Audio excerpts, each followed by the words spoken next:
Nono A, tudo bem com vocês? Eu espero que sim, hein?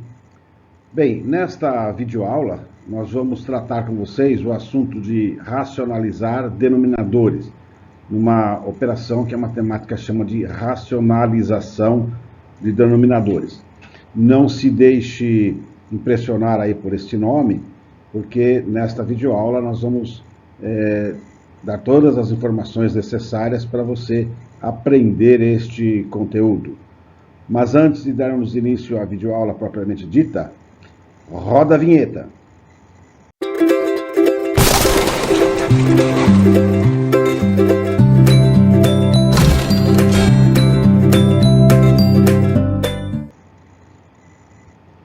Ok. Bem, então vamos começar a falar sobre a racionalização de denominadores. Presta bem atenção nesse texto aqui, ó. Por convenção. O que significa a palavra convenção nesse contexto aqui? Convenção significa um acordo que foi feito, né, no passado. Então, por convenção, combinou-se dessa forma, através de um acordo, que o resultado de uma operação ou de um exercício, geralmente um exercício termina com uma certa operação. Então, você está fazendo um exercício, na última operação, que é o resultado desse exercício, presta atenção aqui, ó, vou grifar aqui para você não esquecer. Não pode conter números irracionais. Aonde? No denominador de uma fração. Claro, se o resultado for uma fração, né? Então, se você está fazendo resolvendo um exercício cuja resposta é uma fração, e se nesta fração, no denominador, quem é o denominador? É a parte de baixo da fração. Se lá no denominador houver um número irracional, isso, por convenção, não pode acontecer. Existem vários motivos para isso, mas não nos cabe aqui entrar nesses detalhes agora. Primeiro vamos aprender a lidar com essa situação. Bem, quando isto ocorre, devemos realizar uma operação chamada racionalização de denominadores, né? A operação que transforma um denominador irracional num denominador racional, porque só tem dois tipos de números, né, reais, os racionais e os irracionais. Então, se ele é irracional, nós precisamos colocar no lugar dele um racional. Daí o nome da operação, que é racionalização de denominadores. Tá bom, mas para que serve esta operação? O objetivo dessa operação é encontrar uma fração equivalente àquela dada, né, aquela que tem o denominador irracional, porém, essa nova fração não apresenta número irracional no denominador. Bom, ainda talvez esteja um pouco longe de você conseguir entender completamente, mas vamos seguir aqui e possivelmente já você vai começar a entender. Vou pegar aqui então esse exemplo aqui, ó. Nós temos, digamos que você fez um exercício e chegou nesse resultado aqui, ó, 5 sobre raiz de 2. Então veja, aqui nós temos uma fração, o número do numerador, como você já deve ter percebido aqui, o numerador, que é o de cima, não tem restrição alguma, mas de qualquer forma ele já é racional. Mas o denominador, o de baixo aqui, ele não é racional, ele é irracional. Então nós precisamos mudar essa fração aqui, ó, encontrar uma fração equivalente a esta, mas de forma que aqui embaixo não tenha nenhuma raiz. Vamos ver como é que nós vamos fazer isso, né? Qual é a técnica para fazer isso? Então, para remover o número irracional do denominador, para remover esse raiz de 2 aqui de baixo, nós vamos utilizar um recurso que consiste, é um recurso bem elementar até, né? Que consiste em multiplicar a fração pela unidade. Se você não está reconhecendo, unidade quem é? É o número 1, né?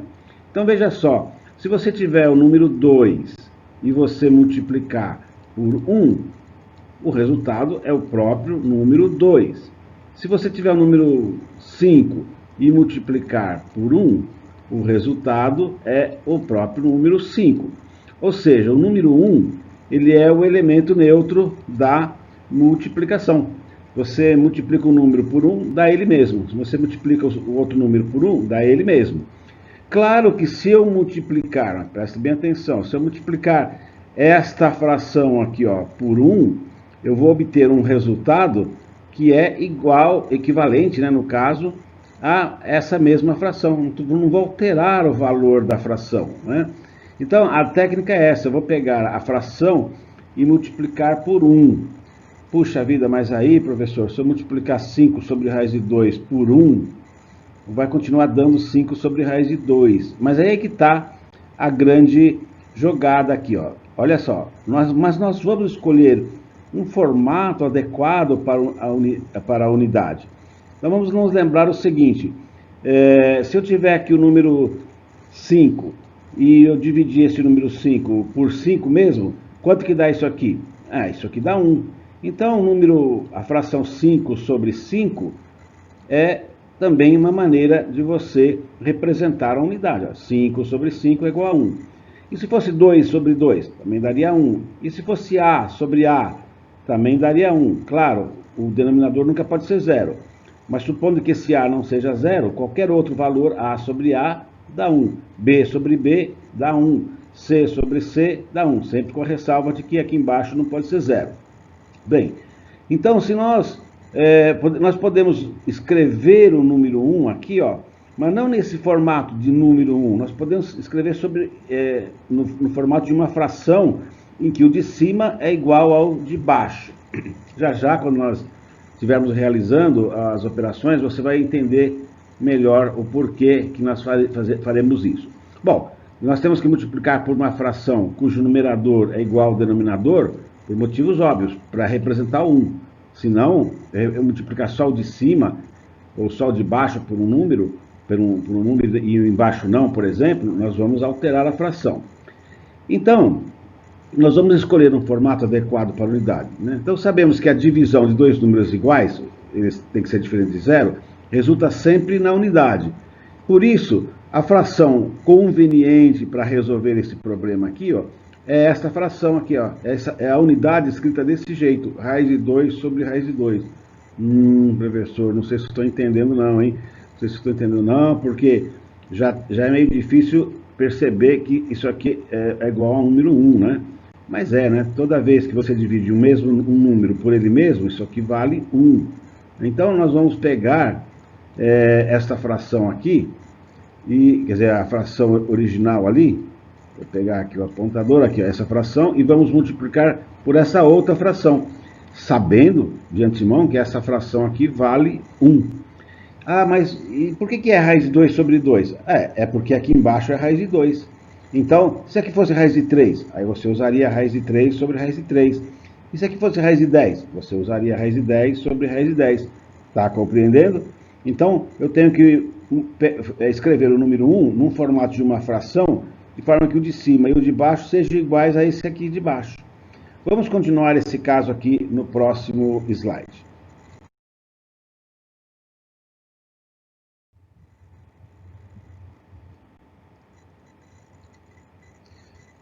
Vamos lá, então tá aqui, ó, 5 sobre raiz de 2, eu vou multiplicar por raiz de 2 sobre raiz de 2. Lembrando, então, né, que este raiz de 2 sobre raiz de 2 aí vale 1, né? E aí está, para você não esquecer, isso aqui, ó, vale 1. Então, se eu multiplico, isso aqui, eu preciso pegar o apontador, senão você não vê, né? Então, essa parte aqui vale 1. Então, se eu estiver multiplicando 5 raiz de 2 por esse valor, que é 1, o resultado vai ser equivalente a esse, mesmo que não seja igualzinho esse, né? Em termos de fração. Bem, vamos lá, vamos fazer essas operações então. Na multiplicação de duas frações, você já deve saber, eu multiplico de cima pelo de cima e coloco aqui em cima. A gente, durante as aulas presenciais, fez isso daí. Então vamos lá, 5 vezes raiz de 2 dá 5 raiz de 2.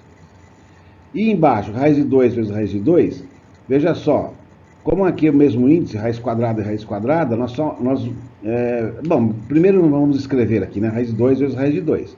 Então 5 vezes raiz de 2 e raiz de 2 vezes raiz de 2. Estou fazendo bem lentamente aqui, passo a passo, para você não perder nenhuma etapa. Bem, agora olha só, o que é raiz de 2 vezes raiz de 2? É raiz de 4, porque só multiplica esse 2 por esse 2. 2 vezes 2, 4. Porém, a raiz de 4, você sabe que vale 2. Então, com isto, nós conseguimos obter aqui, ó, esta fração, que é equivalente àquela nossa, mesmo que tenha outra aparência, e aqui embaixo não tem nenhum número irracional mais. Nós conseguimos, então, cumprir o nosso objetivo, que era o de racionalizar o denominador, ou seja, encontrar um número racional aqui. Então, quando você estiver resolvendo um exercício e tiver que apresentar a resposta, nesse caso você não vai apresentar essa, você vai apresentar essa última aqui. Vamos fazer mais um exemplo para ver se fica mais claro. Agora nós queremos racionalizar o denominador dessa fração aqui, ó, 3 sobre raiz de 3. Bem, você já sabe que, então, que nós vamos multiplicar esta fração por raiz de 3 sobre raiz de 3. Eu já tinha adiantado isso. Sempre esse número e esse vão ser iguais a esse, não importando o que está aqui em cima. Fazendo as operações, vai acontecer a mesma coisa do que o anterior. 3 vezes raiz de 3 dá 3 raiz de 3. E embaixo eu estou indicando raiz de 3 vezes raiz de 3. Mas, professor, posso fazer direto já? Pode, não tem problema nenhum. Raiz de 3 vezes raiz de 3, você sabe que é raiz de 9. E se eu quiser fazer mais direto ainda, pode? Pode, porque raiz de 3 vezes raiz de 3 dá 3. Mas vamos passo a passo aqui dessa vez. Então, primeiro dá o raiz de 9, em cima continua igual. A raiz de 9, você já sabe ou deve saber que é 3. E aqui entra uma outra coisa que você também já sabe, mas vamos repetir aqui, ó. Se aqui é uma operação de multiplicação, aqui, ó, nessa continha aqui, ó, aqui nós temos o 3 multiplicado por raiz de 3. Então, como eu tenho um 3 em cima, que está multiplicando, e um 3 embaixo, eu posso aplicar uma famosa regra de simplificação. E aí eu vou ficar simplesmente com o resultado raiz de 3. Veja que, em certos casos, a racionalização não só obtém-se um número no denominador, mas às vezes a racionalização simplesmente elimina o denominador. Então, esse resultado aqui, como ele é igual a esse, né, então aqui nesse primeiro momento ele é na forma fracionária e aqui ele nem é mais fração. Então, espero que você tenha entendido com esses dois exemplos que nós fizemos aqui e vamos para uma próxima oportunidade. Até mais.